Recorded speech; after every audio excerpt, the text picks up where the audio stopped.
Welcome on into the lounge at Stage 11. I'm Taylor Rooks with Blake Griffin, Dirk Nowitzki, and Udonis Haslem. And the Lakers got themselves a win without Luka, without Austin Reeves, but a big one from LeBron James. What'd you see in this one, UD? I mean, he was the catalyst. He manned it offensively, but what I saw was the competitive part of it, and I think that's what JJ wanted to see. They dominated the effort areas. They shot over 50% from the field. They shot over 50% from three. They lost the rebounding battle by a little bit, but when you're making shots and the other team is missing shots, then that's probably going to happen. But I just love the competitive part of the way they competed, and obviously they were able to go to Bron in the post early. Other guys got going, but I'm focusing on the competition part. That's where they won the game for me tonight, is the competition. Yeah, LeBron obviously was great. The rest of the team also. DeAndre 8 and 9 for 11. Jake LaRavia 6 for 7. Kennard 6 for 11. Like they guys stepped up. Guys played really hard. And that's UD. You said it. That's what really made the difference. Is the hustle. You know, they got to loose balls. They got their hands on deflections. Got steals. Got out in transition, and that always makes everything easier. Also, 37 assists tonight. It's fantastic. So this is kind of what we talked about. In these moments when you're missing Luka and you're missing AR, who's going to step up? And you know, it wasn't just LeBron. I mean, he was the catalyst, like you said, but everybody played well. Yeah, I was going to take it to the 37 assists. They were all sharing the ball. They were making shots. They were sharing the ball around, let it hop, created turnovers, get in transition. LeBron was fantastic. So, and here we go. Yeah, and like you all said, I mean, they scored 28 points off of turnovers. They outscored the Warriors 18-8 on the break. And this really is an encouraging kind of win, going back to what JJ was saying about needing to have 9 guys that are all in, that are willing to do whatever it takes to get the win. What are the things you need to really hold on to as you head into the playoffs from this game? Well, you can't have any egos. Your coach challenged you, he called you out, and you accepted the challenge and you stepped up. And I think at this point in the season, you got to be able to have that. You can't hold on to things. As players, we tend to hold on to things a little bit too long. We're a little sensitive sometimes. I think these guys handled it the right way. JJ, out of our communication, man to man. We're not talking behind your back. You need to deliver. And those guys stepped up and delivered. And DeAndre A was one of those guys. Rui was one of the guys he called out. He stepped up and played tonight. So I love the way they responded. I have no issues with that at all. All right, well, right on cue. It is time now for the best seat in the house, presented by Wayfair. We are thrilled to welcome in DeAndre Ayton, chatting with us. Fella. Hello. Hello. DeAndre, I've got a little number for you. The Lakers are now 12-1 when you have at least 20 points this season. What does that reveal to you? Just approaching the game with consistency and always, just making sure I take care of the things that my role requires. Yeah, DeAndre, Blake here, man. Great game. I thought the third quarter, man, you were so pointed, so had so much attention on just getting downhill, attacking, got to that little jump hook. What changed for you? What's your mindset right now? You're playing without Luka, playing without AR. Just your mindset, trying to, go create on your own.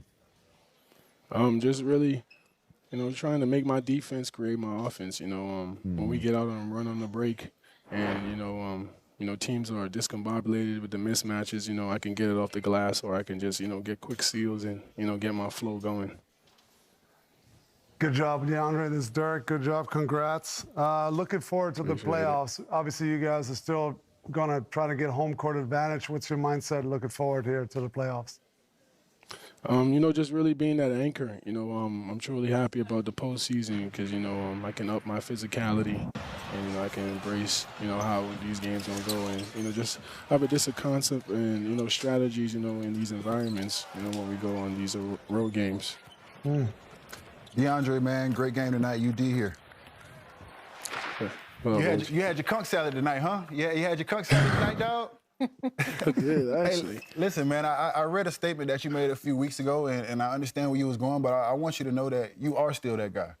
You have to shift your focus a little bit, and there's other things that you have to do to help this team win, but you are still that guy. And it's just in a different role, so you still need to approach these games as that guy in a different role and contribute to winning, bro. But don't change the way you see yourself, the way you view yourself, or the way you perceive yourself. You're that guy.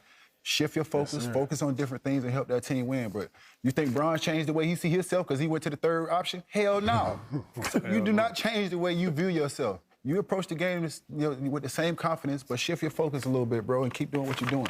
That stat with them winning, with you scoring points, obviously they're not throwing the ball to you in the post, but that's effort and getting to the basket, rolling. Offensive rebound is being efficient with your opportunities, man. So keep doing that, bro. I think you are that guy in that different role, and I think you can be a key to those guys, maximizing their season. So I just want to commend you to figuring it out, man. Well said. Thank you. Well And if you said, like your yeah. conch fried or whatever, just let me know where I can get some in L.A. because I ain't found no conch in L.A. I need it. Wise words there from OGUD. I want to visit something that J.J. Redick told you all after the loss against the Thunder. He called out the team, said that he wants to see 9 guys that are willing to fight, that are ready to compete. How personally do you take that task to go out there and hustle every single game? I mean, I feel like when I'm not, doing what I'm supposed to do, it's contagious in a way. And, I really, I be hard on myself, especially when JJ's upset. And, when it comes to that effort and, multiple plays, I'm one of those guys he's definitely talking to. So I take pride in that, and I'll, just make that a part of me and, just by, help adding it while I'm reinventing myself throughout the season. All right. Well, thank you so much for your time, DeAndre. Thanks, DeAndre. We guys. appreciate Good it. luck. Finish the season out Appreciate strong. it. Send me your address so I can ship that conch salad. We need Respect. that every night. Gotcha. Every Yes, sir. night. With hot sauce, too. What is it? Conch salad. Oh, okay. All right. Yeah, They have it in the islands. I'm an honorary Bahamian. I spent a little time in the Bahamas when you in Miami. Yeah. Honorary Dominican, Bahamian. You can put me everywhere. You said salad, then you said fried. I thought maybe I didn't understand. Oh, well, you can fry it, or you can do it in a salad. It's different ways. I'll tell you about conch a little bit afterwards. All right. Have we covered all the bases? Yeah. I just had a follow-up question. I love it. I'm hungry. During our pregame show, we talked about the new Prime Insight that debuted tonight, identifying when an offensive player has a mismatch. It was on display during this Lakers-Warriors game. Some really cool tech that we saw here, guys. I think it's really cool. I just don't want it to take my job. No, never you do. The computers are taking over. They can't do what we do, UD. Yeah. No, They have no I heart. love it. For people that are sitting at home watching these games and all these things we try to break down and we try to show you the game within the game, this is where we're talking about situations like this. So you're seeing this in real time happening right in front of you. So this is about educating the game, and this is what we want to do for people at home is educate. And social media, giving the tech some love. So the advantage metric is 2 fire. Yeah, I think it's cool. It's also just sort of gives fans a chance to see. A lot of times, like the advantage, you think, okay, that person's going to go score. But the advantage is maybe just setting up something else, Yes. right? When there is an advantage, that usually means attention is going to that advantage. So it's a cool way for fans, I think, to just see, okay, there it is on the floor. We see where it is on the floor, and now we see what happened because of that. Yes. Yeah, I think too many times you actually just watch the ball, and when you see advantage somewhere, maybe the fan does shift a little bit. Okay, how do they take advantage of this advantage now? Do they swing the ball? Is he going to duck in? Is he going to run across to exploit the mismatch? So it just shifts your focus a little bit away from just watching the ball into something different, and maybe that opens the game for you in a different way. So I think it's cool. Yeah, it was very cool. Shout out to our guy, Alvin. Good job, Alvin. Hey, we'll talk after. All right.